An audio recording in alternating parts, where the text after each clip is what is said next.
تو اس لیے یہ بڑا زبردست آئیڈیا. اور شوکت ترین آپ کی اس لیے کیونکہ بینکنگ میں آپ کا ایکسپیرئنس تھا, تو اس لیے پھر یہ جو مائکرو فائنانس کی طرف آئے, اور جس طرح قوت کا بڑا زبردست ان کی تجربہ اور ایکسپیرئنس ہے, تو بجائے ہم نے ریئلائز کیا کہ بینکس جب تک سیکھیں گے چھوٹے لوگوں کو قرضے دینے میں, تب تک تو ہمارے 5 سال بھی پورے ہو جائیں گے.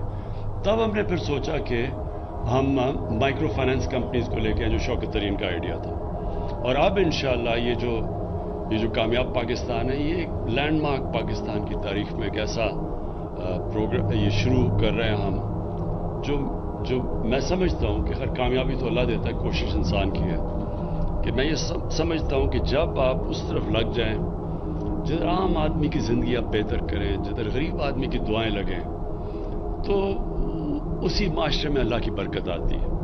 میں صرف اپنا تجربہ آپ کو شوکت خانم کا بتا دوں کہ ہم نے جب میرا صرف شوکت خانم بنانے کا صرف مقصد ایک تھا کہ غریب آدمی چھوڑیں, 95% 90% پاکستانی کینسر کا علاج نہیں کروا سکتے کیونکہ سب سے مہنگا علاج ہے. تو وہ میں نے تب سوچا کہ غریب آدمی, اگر ہم پیسے والے لوگوں کے لیے اتنا مہنگا علاج ہے تو غریب آدمی کے لیے تو امپاسبل ہے. تو شوکت خانم کا بیسس وہ تھا.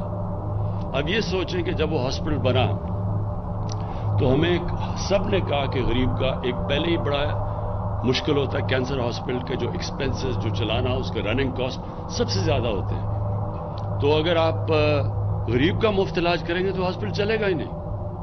تو ہمارے جو باہر سے بھی ایڈوائز, اپنے باہر سے ایڈمنسٹریٹر منگوایا, اس نے بھی یہ کہا کہ اگر آپ نے 5% سے زیادہ لوگوں کا مفت علاج کیا بند ہو جائے گا ہاسپٹل. اور وہ پھر ہاسپٹل نے میرا یہ جو ایمان پکا کیا کہ جب آپ غریب کے لیے, اور ہم کھڑے رہے, ہم نے وہی کیا کہ 70% کا مفت علاج ہوگا. تو یہ دنیا میں کوئی ایک پرائیویٹ کینسر ہاسپٹل نہیں جو 70% مریضوں کا مفت علاج کرتا, کوئی نہیں ہے دنیا میں ایسا. اور جب ہم نے کیا تو جو یہ میں صرف آپ کو فگر دینا چاہتا ہوں کہ جو 70 کروڑ میں ہاسپٹل بنتا ہے وہ آج غریبوں کا 9 ارب روپے کا مفت علاج ہوتا ہے ہر سال, 9 ارب روپے کا. لیکن ہر سال پچھلے سال سے زیادہ پیسہ آ جاتا ہے. یعنی یہی قوم پیسے دیتی ہے. جو 70 کروڑ کا ہاسپٹل تھا جس نے کہا چلے گا ہی نہیں اگر آپ نے 5% سے زیادہ کیا, وہاں 70 سے بھی 75% کا مفت علاج ہوتا ہے. لیکن ہر سال پچھلے سال سے پیسہ زیادہ آتا ہے. تو اگر میں یہ کہوں کہ میں کوئی دنیا کا مارکیٹنگ جینیس ہوں کہ یہ میں کدھر سے پیسے لیا, یہ نہیں ہے. یہ اللہ کی برکت آتی ہے. غریب کی وہ آواز سنتا ہے, اس کی تکلیف میں اس کی دعائیں سنتا ہے. اور یہ ہم نے فنڈامنٹل غلطی کی ہے پاکستان میں. ہم نے یہ کبھی سوچا ہی نہیں کہ وہ جو لوگ جو نیچے طبقہ پیچھے رہ گیا ہے اس کے لیے ہم نے کیا کرنا ہے. ہماری ساری سوسائٹی کیٹر نہیں کرتی ان لوگوں کے لیے. ہماری یہ ملک میں سب سے زیادہ جنراسٹی ہے. یہ سب سے زیادہ خیرات دیتا ہے ملک, لوگ دیتے ہیں. لیکن گورنمنٹ جس کو لیڈ کرنا چاہیے تھا وہ سارے سسٹمز ہی بن چکے ہیں ایلیٹ کے لیے. سب کچھ پاکستان میں ہمارا سارا سسٹم صرف ایک چھوٹے سے ایلیٹ کو کیٹر کرتا ہے. اور جب آپ یہ چینج لے کے آتے ہیں تو بڑی ریزسٹنس آ جاتی ہے اس کے اوپر. تو یہ میں تو سرپرائز نہیں ہوں کہ انہوں نے بڑا کہا آپ کو کہ جی یہ نہیں ہو سکتا. ہمیشہ جب آپ یہ چیز کریں گے تو لوگ کہیں گے یہ نہیں ہو سکتا. یہ انشاءاللہ یہ بڑی محنت سے آپ تک یہاں پہنچے ہیں. انشاءاللہ یہ کامیابی سے چلے گا. آپ کو پرابلمز آئیں گے. آپ کے پاس پوری ایک کمیٹی مانیٹرنگ کرنے کے لیے بیٹھی ہونی چاہیے جو کانسٹنٹلی ایویلویٹ کرے کہ کس طرح کے پرابلمز آ رہے ہیں. پرابلمز آئیں گے آپ کو, لیکن آپ کو اس میں بہت اللہ کی برکت آئے گی جس کی وجہ سے یہ کامیاب ہوگا. میں صرف یہ کہہ دوں کہ اس وقت جب لوگوں کو مشکل ہے اور مہنگائی کی وجہ سے ہمیں پتہ ہے کہ نیچے لوگوں کو تکلیف ہے, لیکن میں لوگوں کو صرف یہ بتانا چاہتا ہوں کہ گورنمنٹ اپنی پوری کوشش کر رہی ہے کہ نچلے طبقے کو ہماری تکلیف نہ ہو اس ٹائم پہ جب کہ چیزیں مہنگی ہیں. تو میں صرف یہ بتا دوں کہ دنیا میں